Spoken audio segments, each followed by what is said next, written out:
नमस्कार, आप देख रहे हैं धाकड़ एक्सक्लूसिव। मैं हूं पद्मजा जोशी। पाकिस्तान के आतंकी संगठन युवाओं को जिहाद के नाम पर उकसाते हैं, हिंदुस्तान में आतंक मचाने के लिए उन्हें बरगलाते हैं, जन्नत के हसीन सपने दिखाते हैं। ये बात आपने अक्सर भारत की सुरक्षा एजेंसियों को बताते हुए सुना होगा, लेकिन सोचिए अगर यही हकीकत आप उसकी जुबानी सुने जिसके ऊपर यह सब बीती है।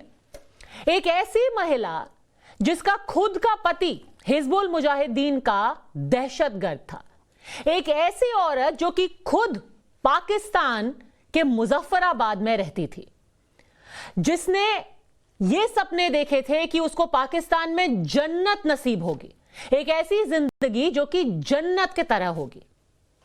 सच्चाई ऐसी है कि उसकी शादी जब एक हिजबुल मुजाहिदीन के आतंकी के साथ हुई और 2018 में वो आतंकी भारतीय सिक्योरिटी फोर्सेस के साथ एनकाउंटर में मारा गया, तो उसने पाकिस्तान का वो चेहरा और वो हकीकत देखी जिसे आज वो भारत में शरण पाने के बाद जम्मू कश्मीर के सारे लोगों के सामने बयां कर रही है।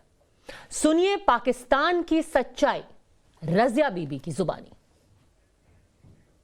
मेरा नाम रजिया है।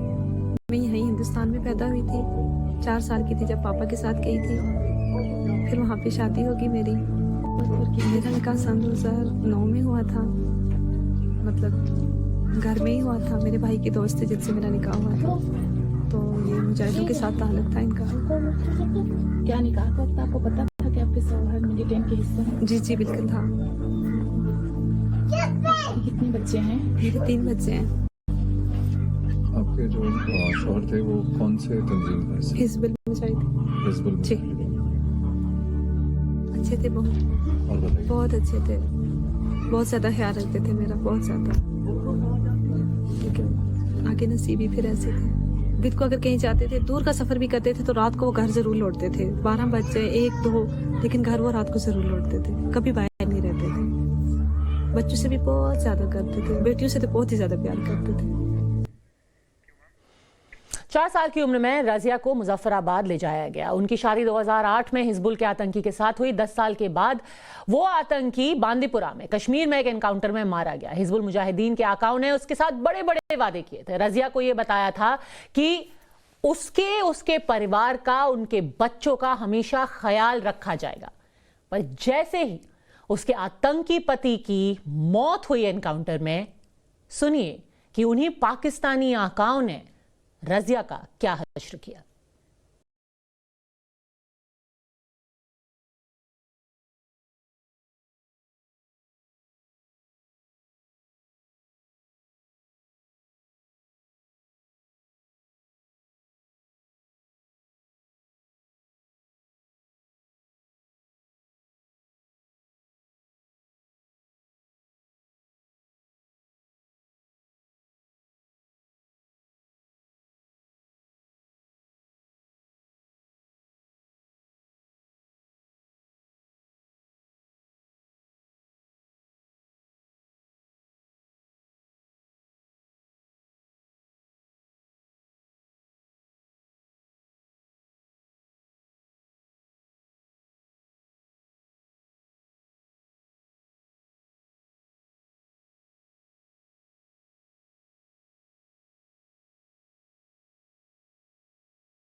पाकिस्तानी रुपए रजिया को दिए, उसके बाद उसको उसके हाल पर छोड़ दिया गया। इतना बुरा हालत कि उसके बच्चों के पास खाने को 2 निवाले और पहनने को कपड़े नहीं थे। आपने सुना कि कैसे पाकिस्तान के आतंकी संगठनों की पोल रजिया खोल रही हैं। पाकिस्तान में जब वो थी, पाई पाई को मोहताज थी, किन तकलीफों के साथ वो हिंदुस्तान पहुंची, फिर ये भी सुनिए। कुछ समय के लिए लगती है और फिर नहीं, फिर छोड़ देती है उसको, जैसे कभी जानते ही नहीं थे किसी के। जी, बच्चों पे भी कोई नहीं, किसी को नहीं, बस बिल्कुल अपने हाल पे छोड़ देते हैं, कोई तरस नहीं, जैसे कभी देखा ही ना हो इन लोगों ने, अनदेखा सा कर देते हैं। फिर बच्चे हैं तो ये बस बहुत मुश्किल है। इनकी उम्र इतनी नहीं थी जितने इन्होंने मुश्किलें देखी हैं, बहुत ज्यादा।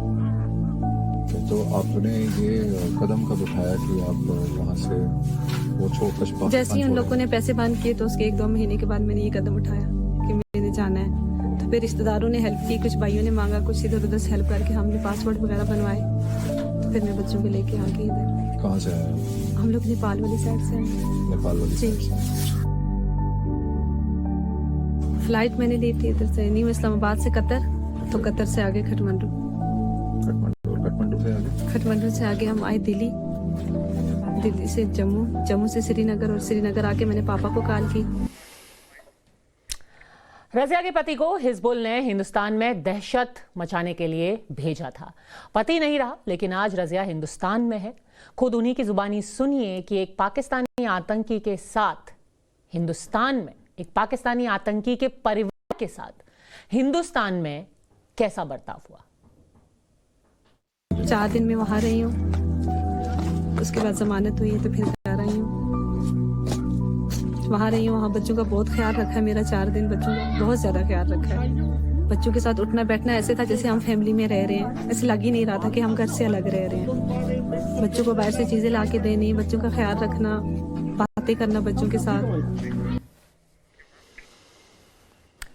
तो एक पूरा प्रोग्राम है जो कि भारतीय सेना चलाती है, जहां पर कोई सरेंडर टेररिस्ट है या फिर उनके घर वाले हैं, उनको पनाह दी जाती है। पहले उनको जेल में रखा जाता है, फिर उनको पनाह दी जाती है, उनके बच्चों के रख रखाव का भी ख्याल रखा जाता है, डी रेडिकलाइजेशन कराया जाता है। रज़िया अब टाइम्स नाउ नवभारत के माध्यम से उन लोगों को संदेश दे रही हैं जो आतंक की राह पर चलकर अपना पूरा जीवन बर्बाद कर देते हैं। ये कहते हैं कि हम कहीं लेके जा रहे हैं, 3-4 दिन लगेंगे, आप परेशान नहीं होना, नंबर बंद हो गया, अपनी टेंशन नहीं करनी। तो फिर बंदा इसी चीज में बैठा रहता है कि बस 3-4 दिन तक वापस आ जाएंगे। फिर तब पता चलता है जब महीने गुजर जाते। मैं यही कहूंगी कि मुजाहिद ना बने कोई भी, बस, क्योंकि जो मुझ पे गुजरी है मैं नहीं चाहती कि किसी और पे गुजरे। मेरे साथ अम्मी का सपोर्ट था, जैसे भी थे बस, लेकिन नहीं, मैं कितने ना उठाई कदम। बहुत सुकून मिला आके, बहुत रिलैक्स हूँ मैं। मेरे बच्चों का बहुत ख्याल रखा गया यहाँ पे। वो वहाँ अपनों का ख्याल नहीं रखते तो यहाँ से जाने वालों का क्या रखेंगे। कई बार आप ऐसी बातें सुनते हैं जो कि ऐसा बता दिया जाता है कि ये तो प्रोपेगेंडा है, ये आर्मी का प्रोपेगेंडा है, ये इंडिया का प्रोपेगेंडा है, ये सच नहीं है। पर ये वो महिला बोल रही है जिसने खुद अपनी आंखों के सामने अपनी जिंदगी बदलते हुए देखा है, और उन लोगों को भी देखा है जिन्होंने जरूरत के वक्त पर उससे मुंह मोड़ लिया। Major general AK Siwach defence expert है हमारे साथ, माजिद हैदरी कश्मीरी एक्टिविस्ट। ये ऐसे सच है मेजर जनरल सिवाच जो कि बार बार हमें याद दिलाते हैं कि जिस तरीके की ब्रेन वॉशिंग होती है। और एक बहुत जरूरी चीज जो कि ये महिला बता रही है कि वो ले जाते तो इस्लाम के नाम पर है, पर आपको जो बेसिक आपके मानवाधिकार हैं वो भी मुहैया नहीं होते। बच्चे भूखे थे। हाँ, इसमें कोई शक नहीं है कि सच्चाई यह है कि रजिया ने आप बीती जो कहानी बताई है वो एक सच्चाई है, और यही कार्रवाई करी जा रही है लोगों के साथ। यहाँ पर लोगों को एक प्रकार से जो बच्चे हैं, जो स्कूल गोइंग चिल्ड्रन हैं या यूथ हैं, उनको भुखा के ले जाया जाता पाकिस्तान ऑक्यूपाइड कश्मीर में, और उनको रेडिकलाइज करके फिर आतंकवादी बना दिया जाता है, उनकी शादी कर दी जाती है, और उसके बाद जब वो मारे जाते हैं तो उसकी जो फैमिली है दर दर की ठोकरें खाती है, और उसको बड़े बड़े जो वादे किए जाते हैं वो सब खोखले हैं। सच्चाई है आज पाकिस्तान ऑक्यूपाइड कश्मीर में कम से कम 3 से 4 हजार विडोज हैं जिनका कोई देखने वाला नहीं है, और वो देखेंगे किसका जब उसकी खुद के हालात इतने खराब हैं। आज पाकिस्तान ऑक्यूपाइड कश्मीर में बिजली, पानी, सड़कें कुछ नहीं, लोगों के पास खाने को पैसा नहीं है। तो ऐसे में वहां की स्थिति इतनी खराब है। और जैसे रिजिया ने आप बीती बताई, उनके 3 बच्चे हैं, वो भूखे मरते थे, उनको कोई ध्यान दिया नहीं जाता था, बड़ी बड़ी बातें की जाती थी कि आपको हम पैसे देंगे। ये सच्चाई है, ये सच्चाई सबको समझनी चाहिए कि पाकिस्तान जो है लोगों के साथ ये एक बड़ा जुर्म कर रहा है। माजिद हैदरी साहब, आप मुस्कुरा रहे हैं, ये बताइए इस्लाम में ये कहां लिखा है कि छोटे छोटे बच्चों को ईद के दिन भूखा रहने दिया जाए? देखें पद्मजा साहिबा, जब हम ये कहते हैं कि सारे जहां से अच्छा हिंदुस्तान हमारा, तो हिंदुस्तान की तुलना पाकिस्तान से करने की ना कोई वजह रहती है ना कोई जगह रहती है, क्योंकि हिंदुस्तान जो है एक बहुत ही बड़ा मुल्क है माशाल्लाह। लेकिन अब क्योंकि हम तुलना आज कर रहे हैं तो मैं आपको बता दूं कि पाकिस्तान में बजरंग दल जैसा कोई ऐसा दल नहीं है जो कि क्रिसमस के रोज वहां सांता क्लॉज ये के पुतले जलाए। आप आज तो कह रहे हैं सारे जहां से अच्छा हिंदुस्तान हमारा, पर कश्मीर में ही ऐसे लोग हैं जो कि बहुत पहले नहीं, हाल फिलहाल में ही नारे लगाते थे हम पाकिस्तानी हैं, पाकिस्तान हमारा है। और इन लोगों को हीरो बोला जाता था, Kashmiri hero, voice of Kashmiris बोला जाता था। सैयद अली शाह गिलानी जो कि हर शुक्रवार को शटडाउन कॉल देते थे, उन्होंने ही बोला था हम पाकिस्तानी हैं, पाकिस्तान हमारा है। तो अगर वो पाकिस्तानी है और पाकिस्तान उनका है तो ये है पाकिस्तान। देखिए पद्मजा साहिबा, जो मुझे भी गैरों को छोड़िए, अपनों को भी नहीं बख्शता। भारत और पाकिस्तान की तुलना उनके नाम पे जो मारने आते हैं ना, उन्हीं को अपने हाल पे छोड़ देते हैं। सुनने का धीरज रखिए ना, बात सुनिए मेरी भी, कि पाकिस्तान में बजरंग दल जैसा कोई दल नहीं जो क्रिसमस के दिन वहां पे सेंटा क्लॉज के पुतले जलाए।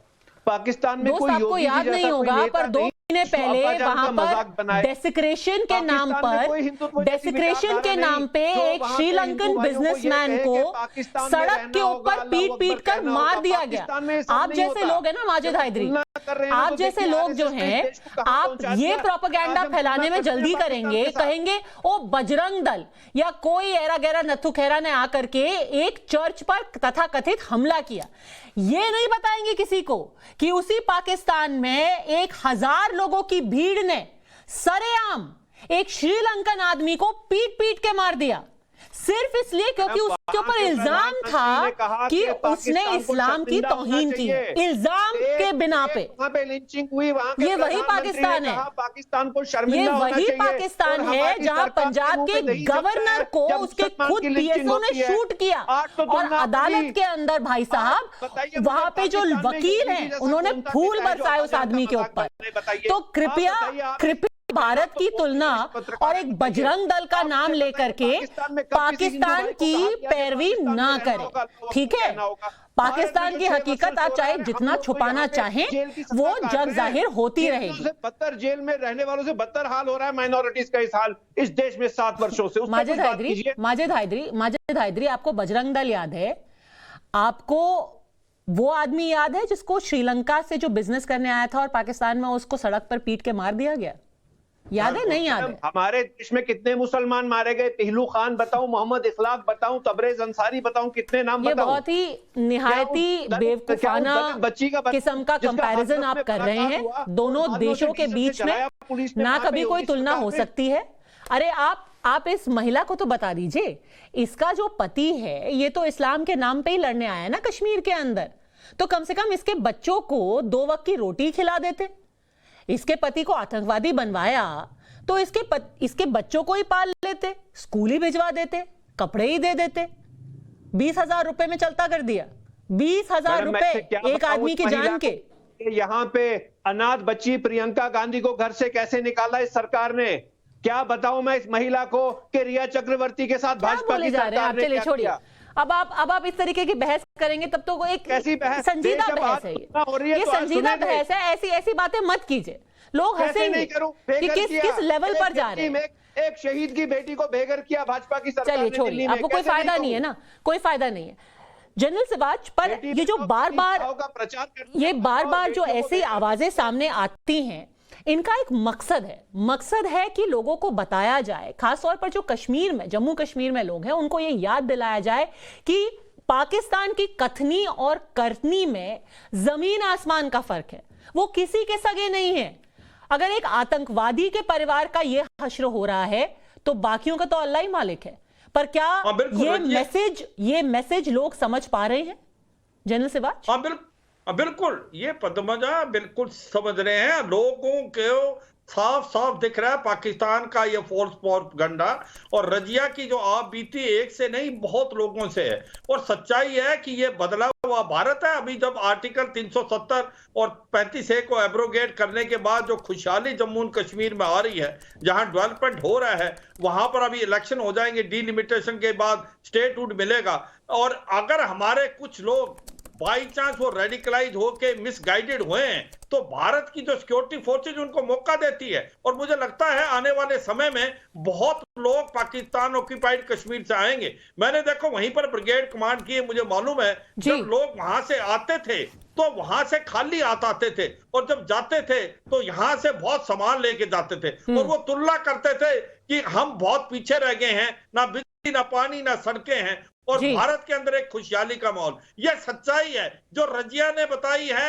हमें समझना चाहिए ये उसकी स्टोरी नहीं है, ये बहुत लोगों की स्टोरी है। और ये बताना इसलिए जरूरी है वाजिद हैदरी, ये इसलिए भी बताना जरूरी है क्योंकि बार बार जब आप टीवी पर बैठ करके यहाँ पे जो एक जो सेक्शन है वो प्रोपेगेंडा करता है security forces, Jammu Kashmir police के खिलाफ, उनको ये याद दिलाना जरूरी है कि यहाँ ये महिला खुद कह रही है कि वहां में दाने दाने को मोहताज थी। आज अगर मेरे बच्चे जिंदा हैं, मेरे बच्चे पढ़ रहे हैं, तो वो उन्हीं फोर्सेस की वजह से है जिनको आप दिन रात गालियां देते हैं। माजिद हैदरी, देखिए मैडम, मैं उसी बात पे आ गया कि तुलना किस चीज की हम करें। आपने पाकिस्तान में उस लिंचिंग की बात की तो वहां के प्रधानमंत्री जी ने कहा कि आज पाकिस्तान को शर्मिंदा होना चाहिए कि ऐसा दिन पाकिस्तान के देश को देखना पड़ा।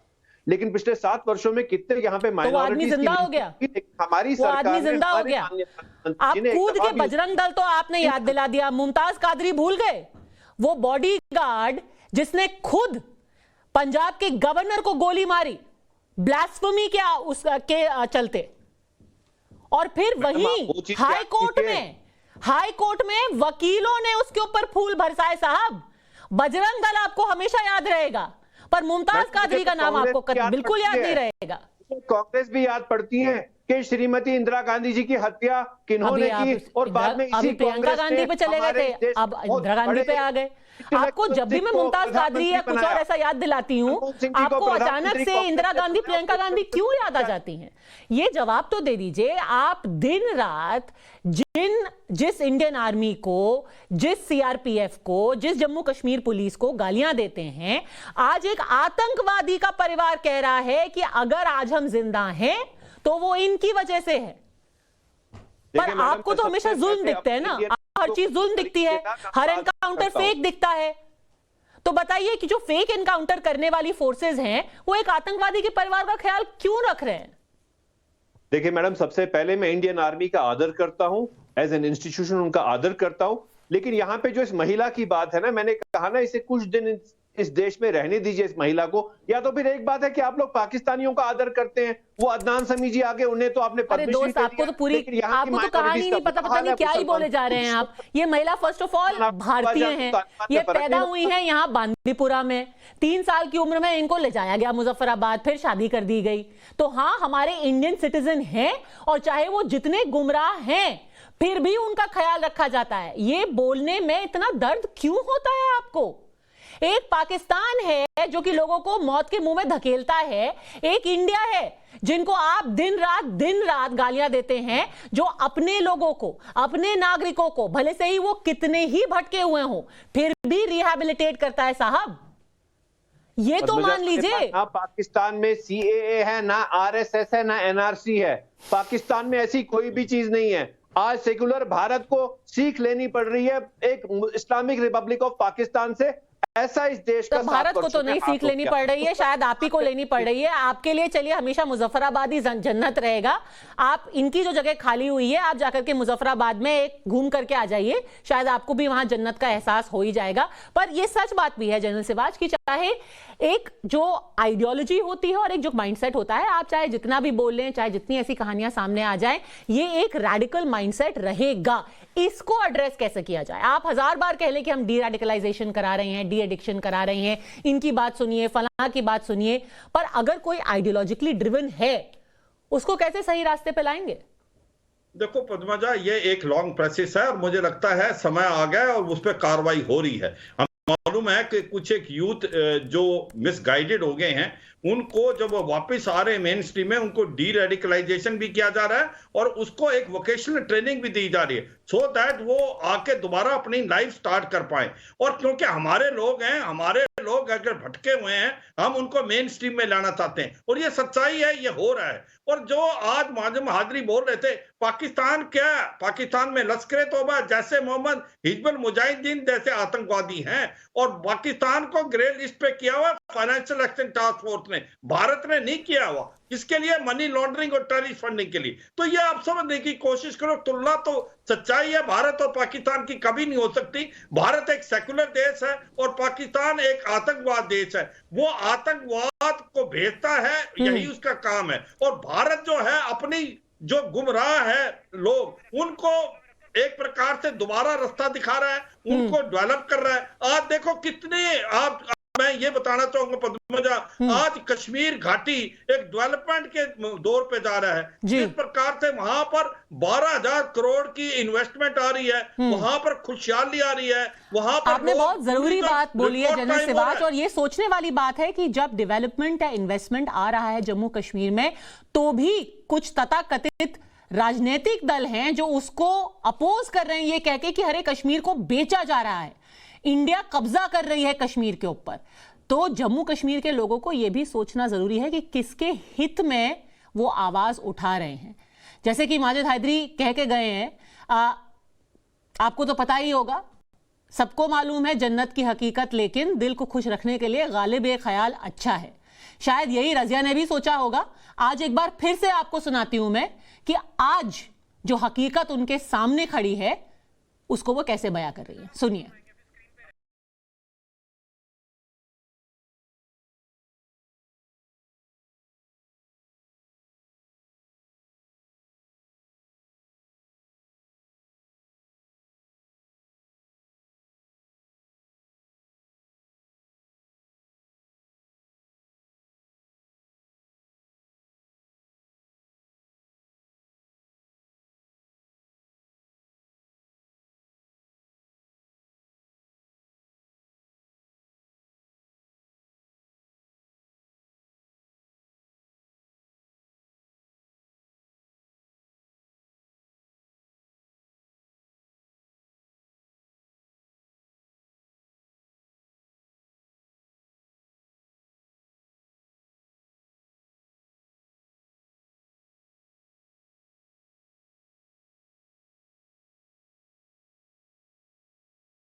बहुत ज्यादा ख्याल रखा है। बच्चों के साथ उठना बैठना ऐसे था जैसे हम फैमिली में रह रहे हैं, ऐसे लग ही नहीं रहा था कि हम घर से अलग रह रहे हैं। बच्चों को बाहर से चीजें ला के देनी, बच्चों का ख्याल रखना, बातें करना बच्चों के साथ।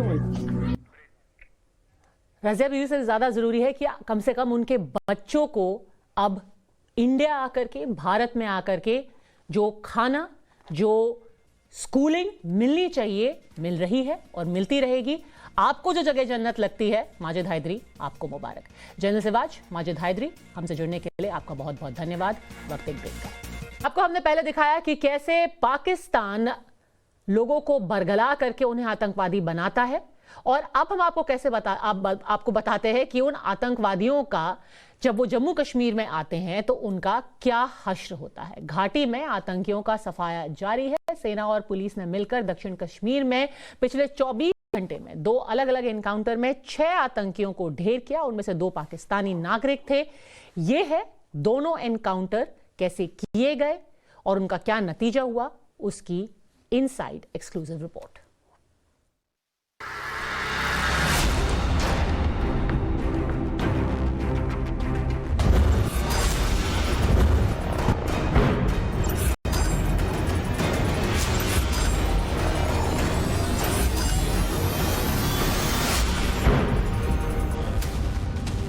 अगर क्लेम करते तो हमको देने को तैयार है। बोलिए। अल्ताफ हुसैन शाह, मोहम्मद शफीदार, निसार खाने और उजैर भट्ट पाकिस्तान की शह पर पलने वाले इन आतंकियों का आज सफाया हो गया। हिंदुस्तान में आतंक मचाने वाले इन आतंकियों को सुरक्षा बलों ने आखिरकार मार दिया। घाटी का माहौल बिगाड़ने वाले इन दहशतगर्दों को उनके नापाक कर्मों की सजा मिली।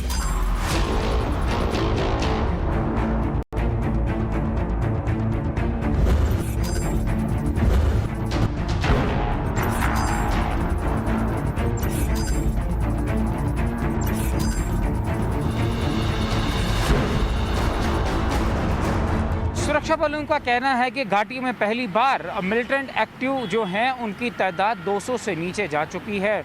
वहीं पुलिस ये भी कह रही है कि लगातार एनकाउंटर का मतलब ये नहीं है कि मिलिटेंसी बढ़ रही है, बट इसका मतलब ये है कि उनकी ह्यूमन इंटेलिजेंस जो है वो काम पर लगी हुई है और ऐसे मिलिटेंसी के नंबर कम होने में वो ना केवल सिविल सोसाइटी को क्रेडिट दे रहे हैं, बल्कि ये कह रहे हैं कि ये जो सिचुएशन है वो धीरे धीरे हालातों को सामान्य करने में ज़रूर मदद करेगी।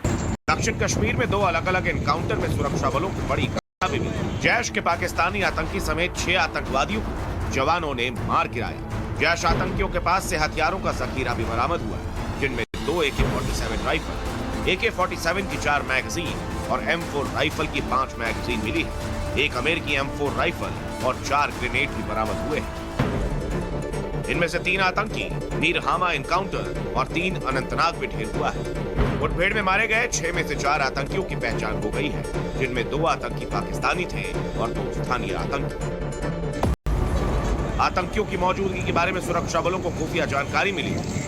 इस खुफिया सूचना के आधार पर कुलगाम जिले के मीरहामा क्षेत्र में सुरक्षा बलों ने घेराबंदी की और तलाशी अभियान शुरू किया। तलाशी अभियान के दौरान छिपे हुए आतंकवादियों ने सुरक्षा बलों पर गोलीबारी की, जिसके बाद आतंकियों और सुरक्षा बलों के बीच मुठभेड़ हुई। The operation was launched in the afternoon and it was conducted throughout the evening also. In the evening, there was a contact established with the terrorists hiding in the cowshed of one of the houses. In the initial contact, certain injuries were afflicted to our men, and the operation continued till night. Due care and caution was exercised. The operation got over in the morning. In the ongoing operation, we had neutralized the terrorists immediately within 10 minutes after the safe evacuation of the civilian populace, and as the gunfight progressed, the rest of the 2 militants were neutralized in the wee hours at around 0400 hours in the morning. 2 हफ्ते पहले 13 दिसंबर को संसद हमले की 20वीं बरसी पर श्रीनगर के जेवान में आतंकियों ने पुलिस बल को निशाना बनाया था, जिनमें 3 पुलिसकर्मी शहीद और कई बुरी तरह जख्मी हो गए थे। अनंतनाग में जैश के उन्हीं 3 आतंकियों का सुरक्षा बलों ने सफाया कर दिया है। जैसा कि हम सब जानते हैं कि 13 दिसंबर को जेवन में एक हमारे पुलिस पर हमला हुआ था। मैं उसी दिन आप लोगों से शेयर किया था, जैश मोहम्मद ने अटैक किया है। आप लोगों को जानकर और सारे सिक्योरिटी फोर्स पुलिस वाले को जानकर बहुत खुशी होगी। ये ही ग्रुप है जिसने उसने हमला किया था, जिसमें हमारे पुलिस के 3 जवान शहीद हुए थे। इसमें जाफरान कॉलोनी का सोहेल अहमद राथर, मुफ्ती अल्ताफ जो कल मारा गया, ये पाकिस्तानी जिसको माविया इलियास सुल्तान इलियास रईस बोलते हैं। रईस 2017 से साउथ कश्मीर में एक्टिव था। इसका उसकी मकसद था कि हेवी कैजुअल्टी करे हम लोगों पर। कल रात को अनंतनाग में हुई मुठभेड़ में 3 मिलिटेंट्स को मार गिराया गया। ये मुठभेड़ पूरी रात चली, जिसमें काफ़ी सारा एमिनेशन भी बरामद किया गया, जिसमें M4 कार्बाइन राइफल भी एक फॉरेन मिलिटेंट से मिली है। पुलिस का कहना है कि ये जो ग्रुप था वो जेवन में हुए पुलिस गाड़ी पर हमले में मुलव्विस था और तब से पुलिस जो है इनका इंटरसेप्शन में लगी हुई थी। और कल शाम को जैसे ही ये सूचना मिली कि वो इस इलाके में छुपे हुए हैं, तभी इस इलाके पर कॉर्डन कर दिया गया और उसके बाद जब रात भर गोलीबारी चली तो 3 मिलिटेंट्स को मारा गया। हालांकि एक अमेरिकन कार्बाइन जो मॉडल है उसके एक राइफल मिली है, उसके अलावा AK सीरीज के 2 राइफल्स और बाकी असला भी उनसे बरामद हुआ है।